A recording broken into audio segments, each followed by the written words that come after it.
We like knowing where our food comes from, in terms of freshness and sustainable sourcing, but here's a question.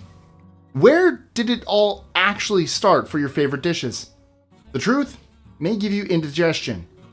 We have all the ingredients for a shocking video.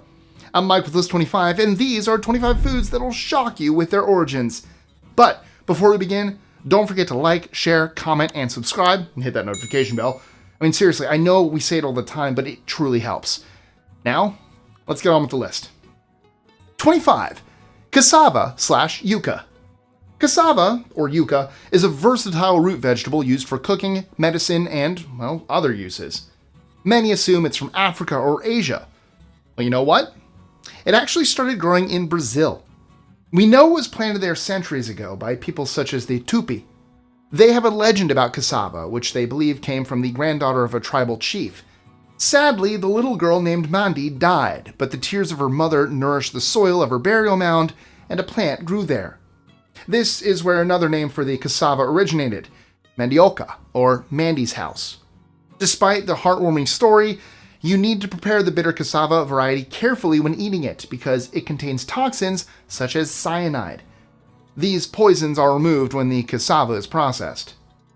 24. Biryani. If you like your food spicy, and indeed ricey, then you'll probably have enjoyed a biryani before. The origins of this tasty dish are more complex than you might think. It's associated with Indian food, and for good reason. Indians changed the recipe over time, however, biryanis arrived there from Persia. In fact, the word biryani is Persian, combining biryan as in pre-fried and birinj meaning rice.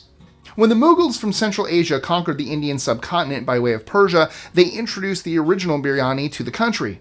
They ruled much of India between 1526 to 1857, and the humble biryani lived on long after their fall. 23. Danish pastries. Danish pastries are flaky, delicious, and not Danish. We should really be calling them Austrian pastries. The recipe dates back to at least 1850 when Austrian bakers began making sweet treats in Denmark. This situation is more dramatic than it sounds, with Danish bakers shutting down their ovens and calling a strike over a lack of pay. Actually, there was no pay, and they were expected to work in exchange for free food and accommodation.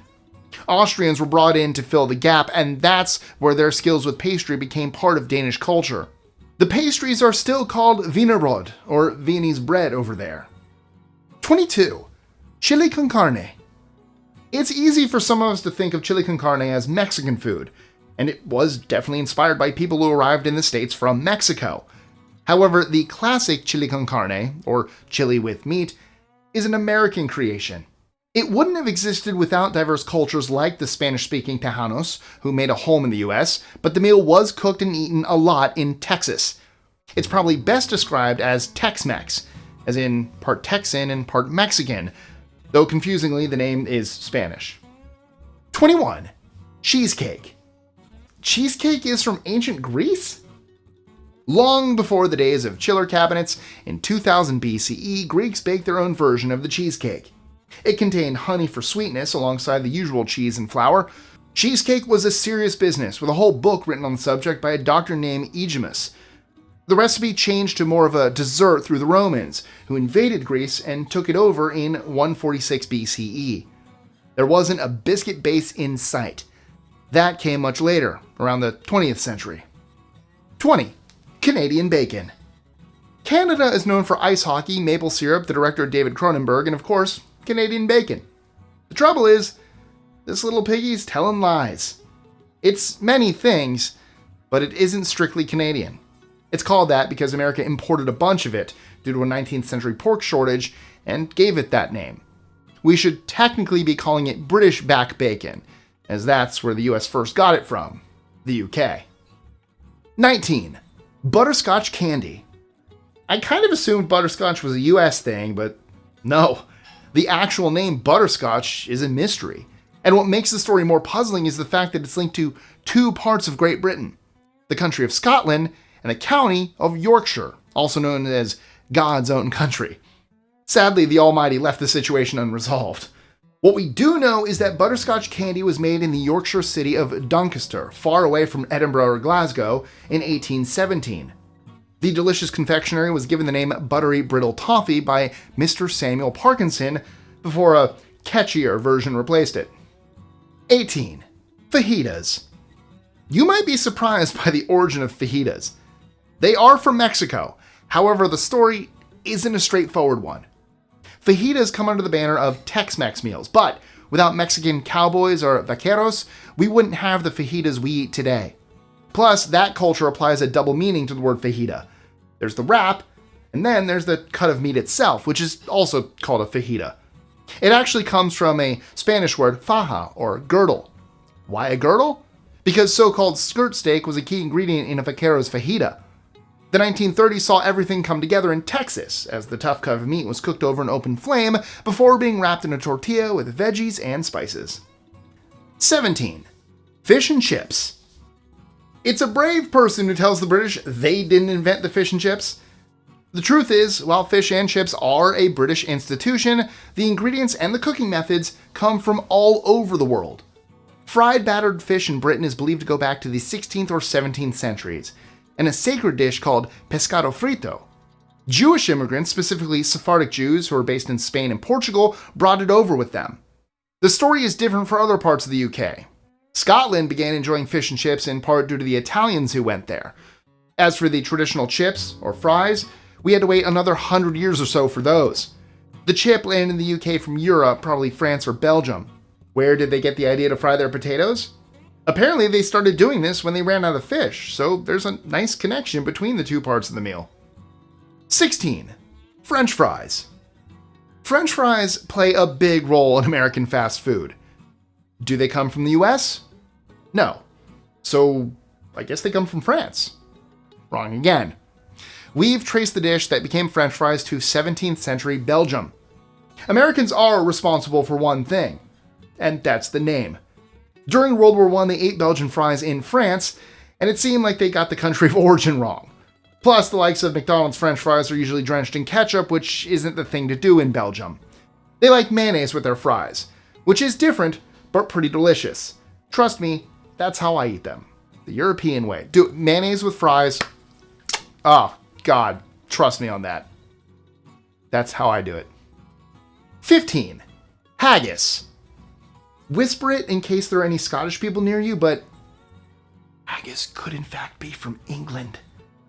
That's according to English recipe books from the early 17th century, way before the dish became a big deal.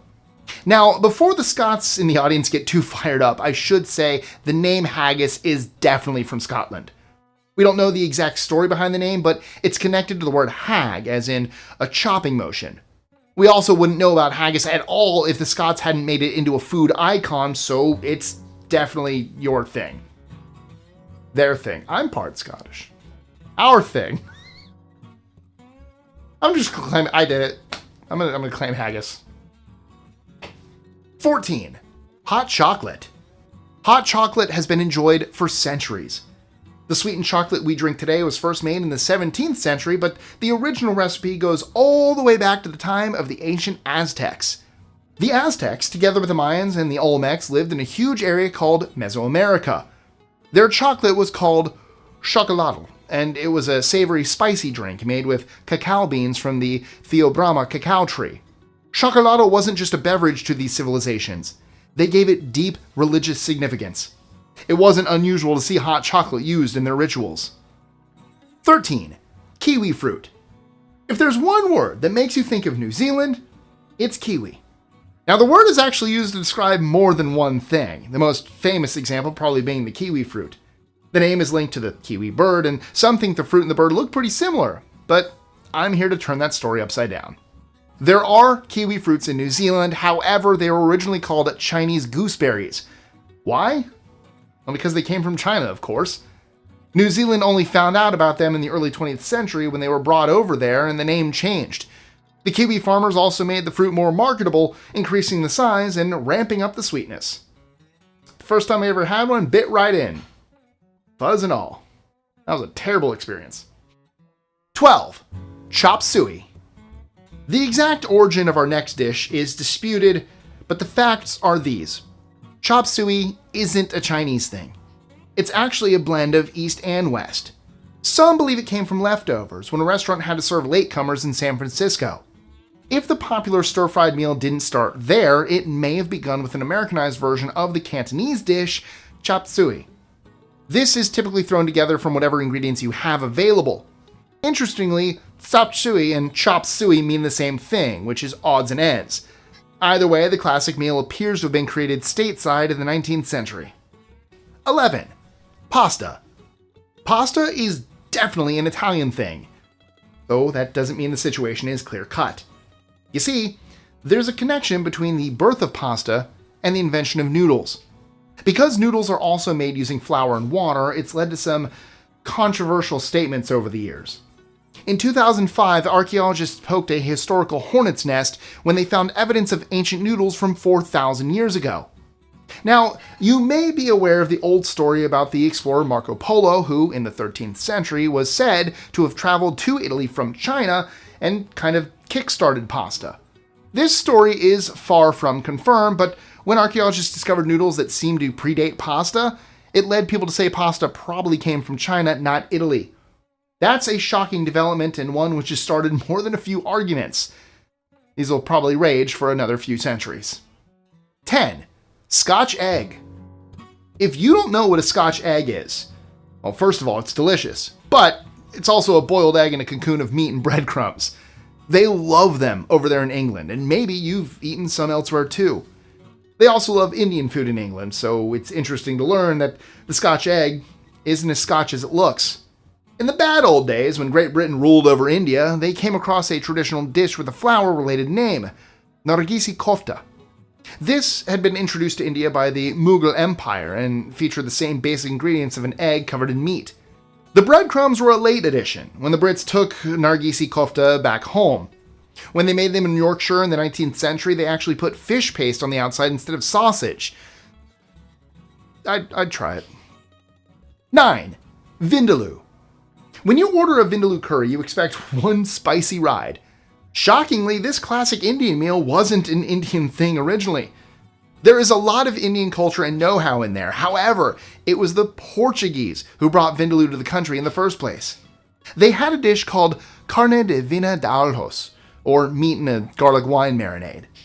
Garlic and wine were a great combo for people in Portugal, but master chefs in the western state of Goa decided to go in an alcohol-free direction. Instead of wine, they added palm vinegar. Plus, this dish was going to need more spice, so chili, cumin, and cinnamon went in the mix. Ooh, getting the Vindaloo sweats just thinking about it. Although now I want some. Now I want some Indian food. Damn it. This list is making me hungry. 8. Worcestershire sauce. It's tangy, it's fishy, it's delicious, it's not from Worcestershire. The reason Worcestershire sauce has that name is because the British made it there after encountering it in India. A gentleman named Lord Marcus Sandys is said to have tasted the sauce, which was made in the eastern region of Bengal. He enjoyed it so much he wanted to eat it at home. Enter 2 local chemists, John Lee and William Perrins, whose job was to give the Lord what he wanted. Worcestershire sauce is all about the fermentation, and they fermented the heck out of that stuff. At first, they figured they could make it quickly, but the smell and taste were apparently awful. Luckily, they kept it hanging around, and when it matured, things really started cooking. Lee and Perrins became famous, and the brand's still going today. 7. Miso. Miso paste is an iconic Japanese product. Or is it? They definitely put their own stamp on it, but the idea of fermenting soybeans into a paste originally came from China. It's an ancient recipe from approximately 1046 BCE, the time of the Zhou dynasty. The Chinese version was called jiang and was enjoyed by Buddhist monks who helped introduce it to Japan around 1300 years ago. The Japanese took the paste, used their own ingredients, and gave it another name, miso, which reflected the contribution they'd made to the flavor. 6. Chimichurri. Chimichurri is an herby, peppery sauce used in Mediterranean cooking, which led people to believe that's where it comes from. But that's not true. According to some stories, it wasn't the warm Mediterranean the sauce originated from, but a more extreme environment. Out in the Argentine pampas, the sauce was eaten by gauchos, or cowboys who roamed the grasslands. They put chimichurri on the meat they grilled out in the wild, and so that's why we have chimichurri.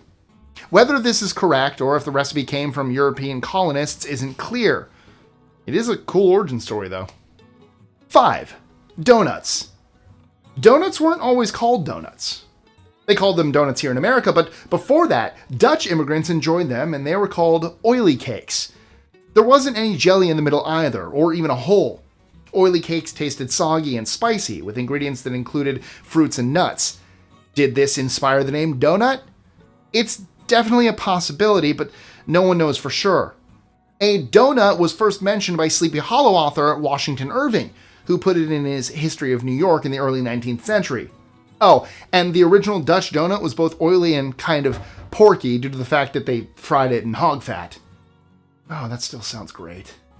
I'm telling you, this list is making me so hungry. I want to eat. 4. Champagne. Monk turned winemaker Dom Perignon is the man responsible for champagne. At least, it's his name on the bottle. Dom Perignon worked hard to bring us the famous tipple. However, he wasn't the only person working on sparkling wine in the 17th century. According to some sources, a scientist named Christopher Muret documented his research into a champagne-style drink back in 1662. This was 3 decades or so before Dom Perignon's legendary Méthode Champenoise was released. So it appears champagne started in England, then traveled to France, where the process was refined. 3. Matcha. Green tea powder became a thing in Japan, leading to the creation of matcha. The Japanese made it part of their way of life, attaching a spiritual and cultural importance to this iconic ground tea product. Tea ceremonies there incorporate matcha as a key part of the ritual, making it more than simple refreshment. It tastes the way it does thanks to the Japanese, but they actually got the recipe from China, where green tea was being powdered during the Tang dynasty of 618 to 907 AD. 2. Poutine. Fries with cheese curds and gravy? Now that's good poutine. This national dish is consumed regularly in Canada, though you might get the impression it's a French-type deal. After all, the name sounds like it comes from France, and there are strong ties between the two countries. In fact, the dish originally came from Quebec, and what's more, it was dreamt up by the public in the 50s. They reportedly wanted chefs to cook this thing, and once the first batch of poutine was served, it became a favorite. Over the next few decades, the legend spread, and it's one of the things people associate most with Canada and their culture. Now, if you ever get the chance, there is a place I know classic poutine is fantastic and I love it, but in Disney Springs, in Orlando, Walt Disney World, there's a little walk-up called the Daily Poutine, and they have different ones. They have your regular, but they also have like Indian poutine and Italian poutine. Oh, it's just, just love it. Oh, God, I'm so hungry. We're almost done. 1. Crab Rangoon. Lovers of Crab Rangoon, we are in for a shock. That delicious creamy treat you're holding, it isn't from Rangoon. Furthermore, it's from America, in the 50s. Yes, when McDonald's were flipping burgers and KFC were seasoned chicken, Trader Vic had other ideas. This restaurant chain wanted something with a Burmese flavor. Founder Victor Bergeron and Chinese-American chef Joe Young cooked up the blend of cream cheese, crab, and wontons, and the rest is foodie heaven history. The stories behind popular foods can be pretty shocking, though it isn't just the origins that surprise you. Some foods are more than the sum of their ingredients, with other uses outside of putting them in your stomach. For example, what popular food is also good for treating sunburn? Is it A, lemons, B, steak, C, potatoes, or D, chicken soup? Let me know your answers in the comments below. Now, no one wants to know how the sausage is made, but I'm going to tell you anyway. Check out our video on secrets the food industry doesn't want you to know, and eat with confidence. And I'll see you soon for another fresh and tasty list. Adios.